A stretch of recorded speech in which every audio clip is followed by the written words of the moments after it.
Wow, it's been a while since there's been a storm this bad. I guess it'll be indoor activities for me today. That's probably for the better. I've got a big mound of dirty laundry to wash. Now, who could that be? Hello, this is Mr. Bob. Hey, Bob. It's your neighbor, Tom. Oh, hey, Tom. We got some really crummy weather right now, don't we? Sure do, Bob. Hey, what do you got going on today? Anything? Well, nothing now. I was just going to Awesome. I'm coming over. Okay, Tom. I'll see you soon. Tom's too funny. It's so nice to have a neighbor like him. I hope I can entertain. I wonder if Tom would like to watch some old-time movies. I love old flicks on rainy days. I better get this load of laundry started before Tom gets them. Just come on in, Tom. It's open. Man, it is just raining cats and dogs out there. Why do people say that? You know, I don't know. So, Tom, what do you want to do today? I have no idea, Bob. I just didn't feel like spending it all alone. Oh, okay. Well, I'm glad you called then. How about we play a board game? I've got Parcheesi. How old is that game? I haven't played that since I was a kid. What else you got? Would you like to watch an old-time movie? Like really old? Like some of the first flicks ever made? Okay, now you're talking. I'm interested in that. What do you have? Well, Tom, I actually have several reels of old movies dating back to the turn of the century. Geez, Bob, that's really cool. But how are you going to play the reels of film? I have a projector. It's been a while since it's been turned on, but I think it should work. It's in its box in the closet at the end of the hall. Let's try it out.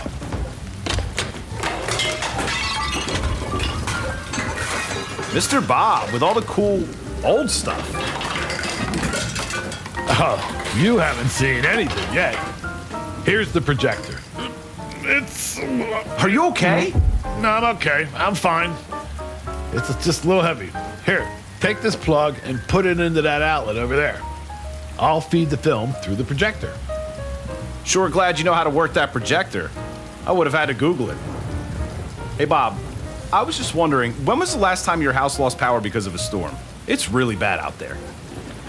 Not in a long time, Tom. A long time. I don't think this area has seen as much thunder since Ben Franklin discovered electricity. Hopefully, my generator does its job and kicks on if ever I do lose power. It's very reassuring to have a generator. You got that right. Here, I got it. Will you please hit that light switch? I'm going to project the film onto the wall. Sure.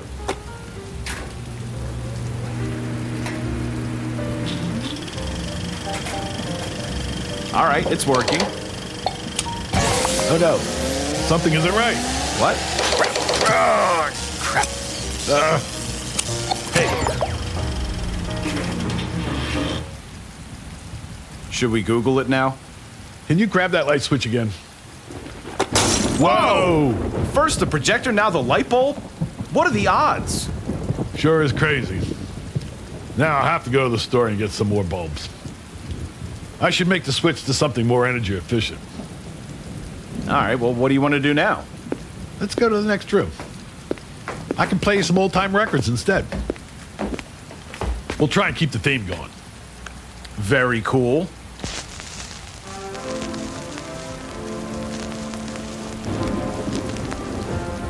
Man, they sure don't make them like this anymore. Who is this?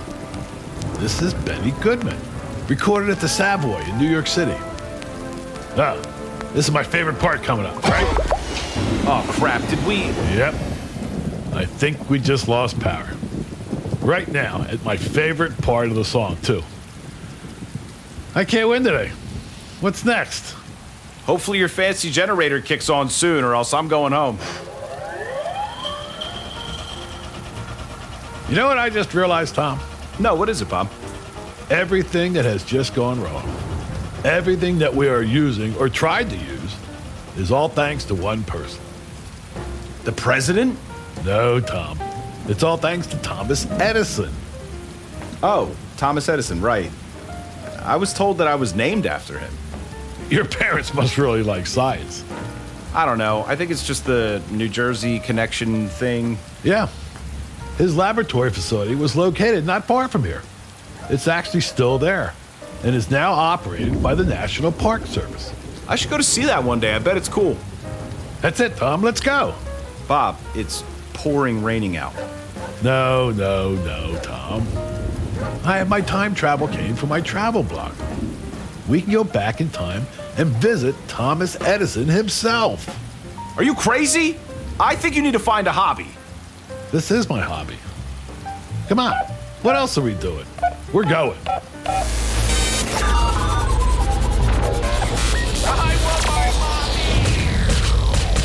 You are listening to The World According to Mr. Bob, a historical fiction educational podcast based on true life events.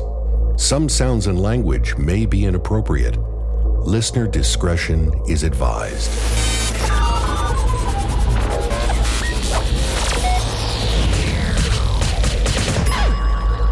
Mr. Bob and his neighbor Tom have traveled back to the date of August 12th, 1927. They're going to visit an aging 80-year-old Thomas Edison at his home known as the Glenmont Estate, located across the street in the park from his laboratory complex in Orange, New Jersey. On this day, Thomas Edison is documenting himself just like he has done many times before. Ooh, where are we, Mr. Bob? Whoa, look at that house. That's got to be the biggest house I've ever seen. It's a mansion. Damn, that's gorgeous. We made it, Tom. We are at Thomas Edison's estate.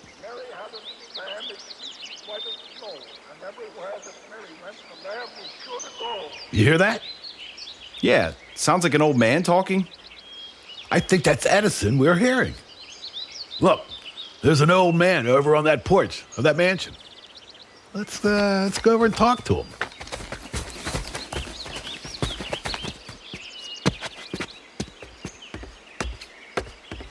Who are you two?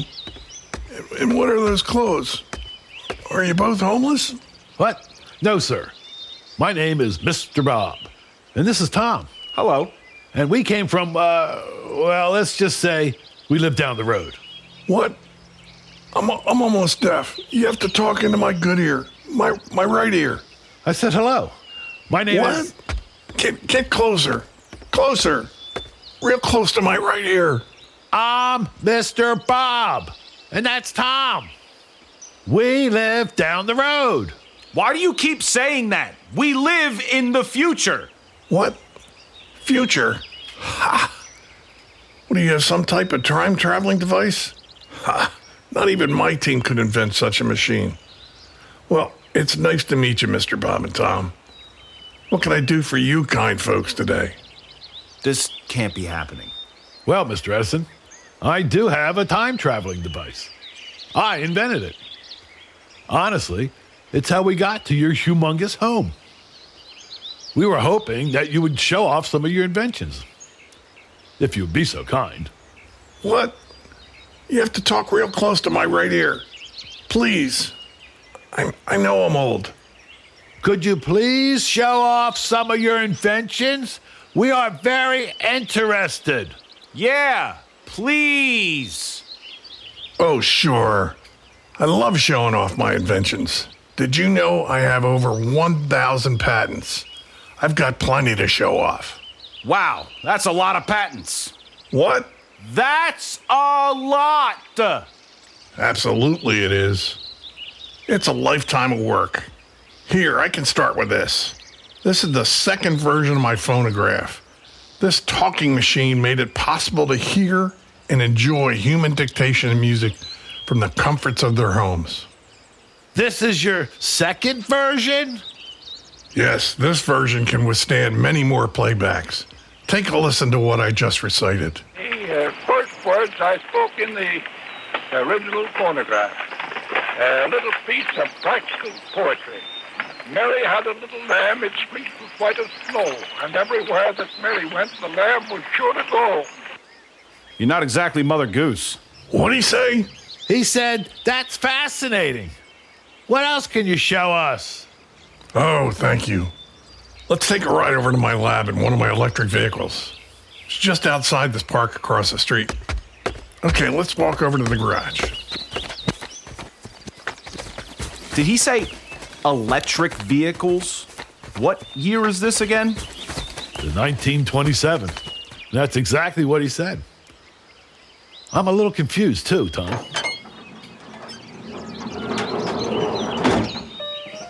Mr. Edison, did you say electric vehicles?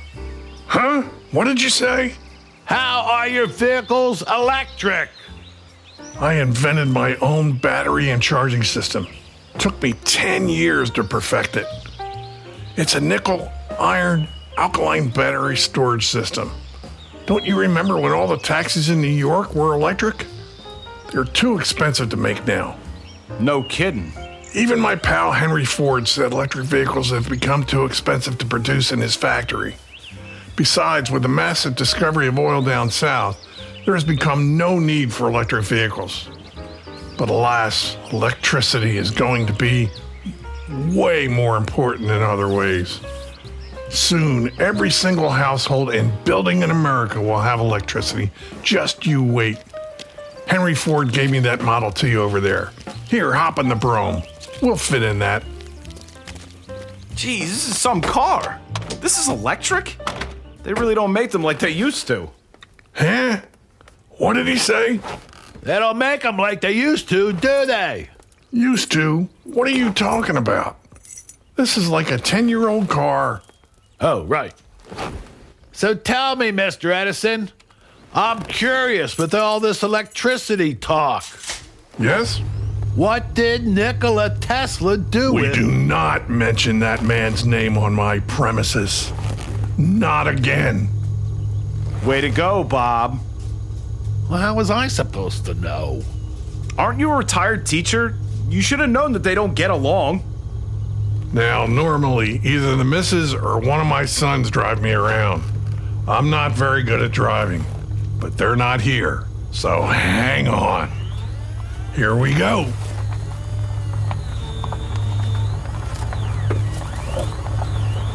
You know, Mr. Edison, I really did invent a time machine.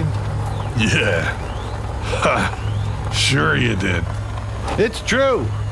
I used the world's finest metals, the best semiconductors, and I shrunk the computer to fit all in my cane. It's true. What in the world is a computer? And why wouldn't you use the entire conductor?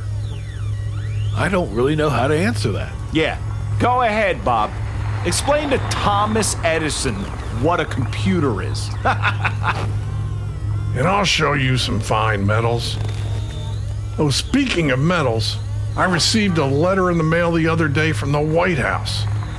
The government talks to me all the time, but the White House wants to give me the Congressional Gold Medal. Wow! No way! Congratulations! Congrats, Edison! Yes, thank you. It's a very nice gesture. Even though President Coolidge is giving me the medal, it seems as if he will not seek re-election. His Secretary of Commerce, Mr. Herbert Hoover, appears to be the clear frontrunner. He's been the Secretary of Commerce for the past decade and has always been a fan of mine and my businesses. That's kind of neat, Mr. Edison. What an honor. Yeah, there's a presidential election coming up next year, so they want to give me the award, and then they want the Republican candidate to stop here at my laboratory. We'll see what happens. I was a big advocate for the women's suffrage movement. So happy they had the vote now. It's been too long. Amen to that, Edison. Equal rights to all. I'll tell you another thing. Yeah? Our government needs to do something about our monetary system or something really, really bad is going to happen. What are you talking about, Mr. Edison? Interest is an invention of Satan. These bankers, they are the worst. I've been telling the government over and over now. How can the American taxpayer in need of a loan be forced to pay in return double the principal, or even perhaps greater sums? As a society, we have to be smarter than that. We can't go back to a gold-based system. That's a relic of Julius Caesar. But I'll tell you what, if the government can produce a debt-based currency, it could equally as well produce a currency that is credited to the taxpayer. Well, I hate to be the bearer of bad news, but in a couple years... Tom, don't tell him. Okay, we're here. I'll park on the street and show you the Black Maria first. The Black Maria? Who is that? Should he be calling her that? No. The Black Maria is this black, odd-looking structure right here. What the heck is that? What is it, Mr. Edison? This is the world's first motion picture studio. No kidding. The Black Maria is a genius invention. Check this out. The roof of the main stage opens. Look. Whoa. Why do you want the roof to open while filming a movie? Huh? What? Why does the roof open? Oh, to let the sunlight in. Our cameras need a lot of light to film. But look at this. Not only does the roof open to let the sunlight in, but to compensate for the rotation of the earth. The whole structure's on the Lazy Susan. Watch. Now that's cool. Fantastic, Mr. Edison. I'll keep this building in mind whenever I watch your films from now on. Okay, back in the car. There's so much more to see. Today is Friday. Someone should be working.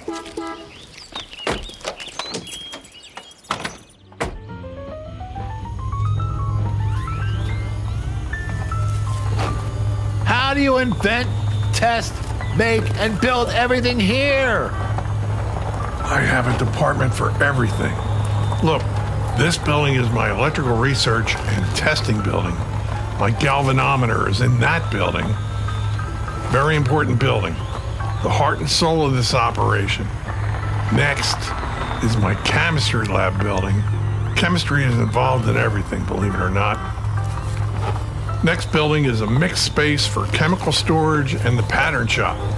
That's where all my carpenters work on making models and parts for experiments and inventions. Just over there is our blacksmith shop. And building number 5 is where I punch the clock. I'll show you. You punch the clock at your own company, Mr. Edison? Why? That's right. It makes me feel one with all the hundreds of employees that directly work here. I employ millions overall. Here's the time clock. Look, I take my card, put it in the slot like this, and now I'm clocked in for the day. Looks like my expert sound recordist, Walter Miller, is in here today. We'll have to go say hello to him. But first, step into my office. It's also my library. That's my desk right there in the middle of the room. Wow. Now this is a library. Fantastic, Mr. Edison. This library is a treasure trove of scientific and technological information that is made accessible to all my employees. It's a resource that's priceless to the research, regardless of what they're experimenting on. Geez, Edison, like everything else here, this library is huge. How many books do you have in here? Tens of thousands of books. 30,000 by last estimate. A decade or so ago, my library was said to be one of the top 5 libraries in the world. Very impressive. Who is your favorite author? Oh, I read everything. Not merely scientific works, but anything that helps the imagination. I'd love to read Thomas Paine. Yes, America's literary patriot. And I read everything by Michael Faraday. He's a technological wizard. All right, we could spend all day in here. let's go to the music room and say hello to Mr. Miller. Hello? Hello, Mr. Edison. Mr. Miller, what are you doing here today? I'm setting up the room to run some experimental recordings today. We finally have some microphones to do some electrical recordings. I have to learn them and figure out how they work. Fast. The new Edison Diamond Disc are due to go on sale as soon as possible. Yes, sales have been down. The Victor Vitrola company has really taken a big bite into our sales. We need to get our new product out as soon as possible. I'm very grateful you decided to start using a new technology like the microphone to produce electrically made sound recordings. As a company, we really should keep up with the times. Say, who are your friends there? Oh, pardon me. These are some neighbors from down the street. I'm just giving them a tour of the complex. This is Mr. Bob. Hello. And Tom. Yo. Nice to meet you two. Mr. Miller here is the manager of the recording department. He's my primary recording expert. How long have you been working here, Walter? Since I was 17 years old, Thomas. 17? My word. Did you work at the old lab? My first laboratory at Menlo Park?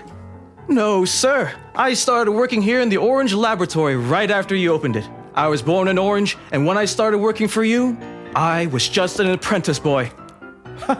I've done so many different jobs since then. You know, you can go and visit my Menlo Park laboratory at my good friend Henry Ford's museum in Michigan. He recreated the whole thing there as an exhibit. That's really neat. I'll have to go and see it one day. Well, have no fear, Mr. Edison. I should have these microphones figured out in no time. I have a pianist and a vocalist coming in to do some test recordings later this evening. Very good, Walter. Well, we'll let you get back at it then. Come on, fellas. I have one last thing to show you. My light bulb production line. Walter, we'll talk later about your new electrical recordings. Sounds good, Mr. Edison. We'll talk soon. It was nice to meet you two. Hope you enjoy the tour. It's quite an impressive laboratory complex. A lot of experiments happen here right alongside production and manufacturing. Mr. Edison is not only a legendary inventor, but he is also a fantastic businessman. We're learning that. This place is very impressive. It was nice to meet you. Yeah, nice to meet you, Mr. Miller. And good luck with your microphone test. You're on the right track. Keep it up. Thanks? Bye. Hey, what's behind this door? What'd he say? Stop! Ah! What? That's my secret workroom. No one goes in my secret workroom. Understood? Capiche. What did you say? Capiche. Let me punch out. I'm going home after this.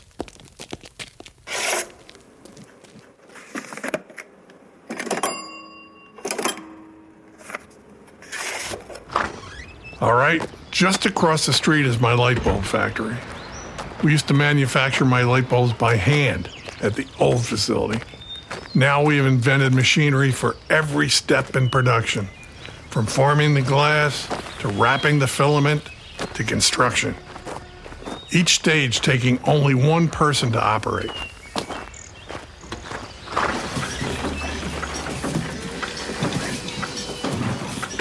Whoa.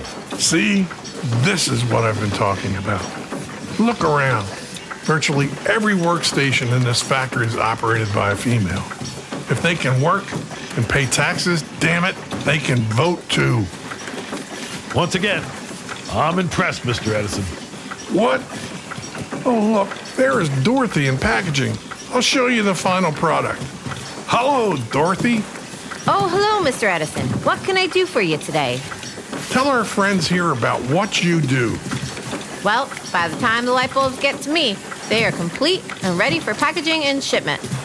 How many light bulbs a day do you think you package? Oh, thousands. What kind of packaging do you use, Dorothy?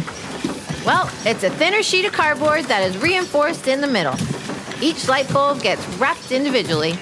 Look, I take a bulb, place it on the end of the cardboard sheet. The bulb next gets rolled up about 2 to 3 wraps, and then I fold in the ends so it can't fall out. Just like this. Excellent, Dorothy. May I see one of the final wrapped light bulbs that's ready for shipment, please? Oh, sure, sir. Here you go. Watch this, everybody. I love testing out the packaging. It's my favorite part. All you have to do is hold the wrapped light bulb above your head and let go. And it doesn't break. Bravo, bravo! Fantastic, Mr. Edison. Very good, sir. Thank you, thank you. I am very proud of this product. My light bulbs have single-handedly changed the world. Well, carry on, Dorothy. You do fine work. Thank you for stopping by.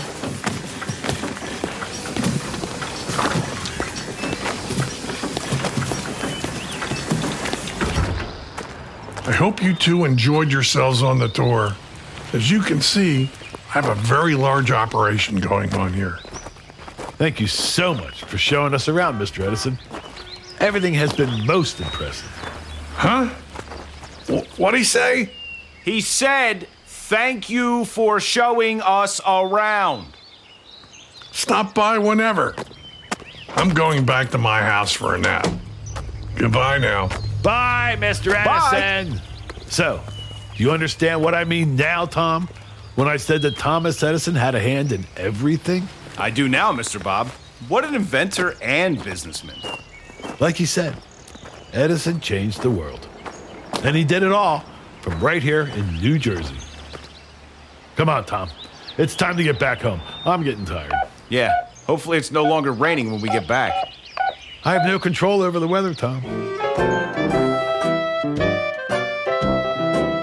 The World According to Mr. Bob is produced by Bob Staniszewski and Adam Staniszewski. Recorded and mixed at Crooked Lane Sound in Cherry Hill, New Jersey by audio engineer and sound designer Adam Staniszewski. Episode number 7 of Season 2 was written by Adam Staniszewski and is titled Thomas Edison. It features Mike Jensen as Thomas Edison. Brett Slavin performs Tom the Neighbor. Daniel Doan reads Walter Miller. And I, Danielle Byrne, played Dorothy the Factory Worker. Mr. Bob's graphics were designed by J.R. Farrell at Promotional Graphix, Doylestown, PA. The theme songs are provided by Doug Maxwell and E's Jammy Jams. For a full list of character and musical credits, please check out our website, theworldaccordingtomrbob.com. And while you're on the internet, please follow our Facebook page for updates. Hit the like and subscribe buttons on our YouTube channel. And if you want to advertise or sponsor the show, please email us at worldofmrbob@gmail.com. I'm Danielle Byrne, announcer extraordinaire. Thank you for listening, and please tune in to the next exciting episode of The World According to Mr. Bob. This has been a Moon Ranger production.